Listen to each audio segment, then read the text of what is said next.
अले थोदी धोली ते देवाला धुआ तैले बा। अरे करे कुड़किया कहा जाता रे? दातानी हम तामनो धाला दे। अरे रुक रुक हमनियों के चला तानी सा। हाँ तल तल अले तादुल देव धंधा पानी था तला तातीना ना बच्चा धंधा मंडा चलता अभी ले को माना भेटाई। अले ये दुल दे हो दे था होए दो मालवतिया। बूम। ए बाबा बोलो बच्चा। राउर जंतर मंतर तक काम ना कैलस।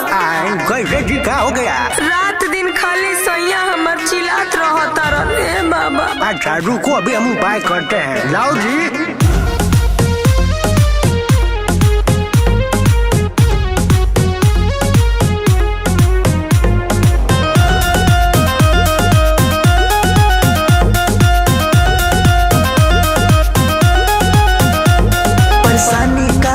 अरे का बताइए बाबा?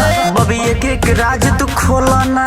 बहुत परेशान बने। परेशानी का बा बोला ना। बबी एक राज तू खोला ना। बड़ू मुँह लटकावले बतिया छुपावले कहो ना तो के का भई। ताबीज बनौनी ओझा जे सैया के भूतवाले गइल। फिर भइल राउर मंतरो हमरा के दर्द दे गइल।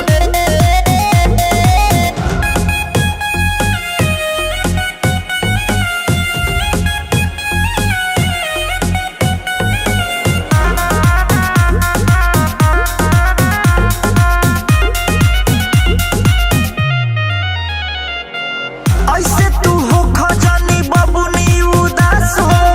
मिट जाई शंका सब करा विश्वास हो। किस्म किस्म के निकाले आवाज हो।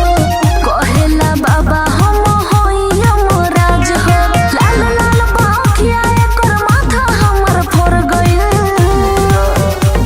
ताबीज बनौनी ओझा जी सैया के भूतवाले गइल। फिर भइल राउर मंतरो हमरा के दर्द दे गइल।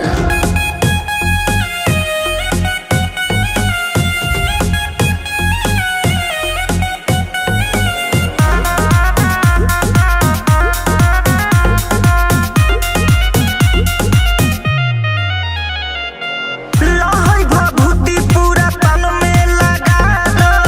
लवंग फूल बुझ मुँह में खिया दो। चिन्ह तो नइखे उ घर परिवार हो। सटी जे जरी बाबा मारे बहुते मार हो। अनुज पंकज ठीक को दी है किशन के दुखवा दूर भइल। ताबीज बनौनी ओझा जे सैया के भूतवाले गइल।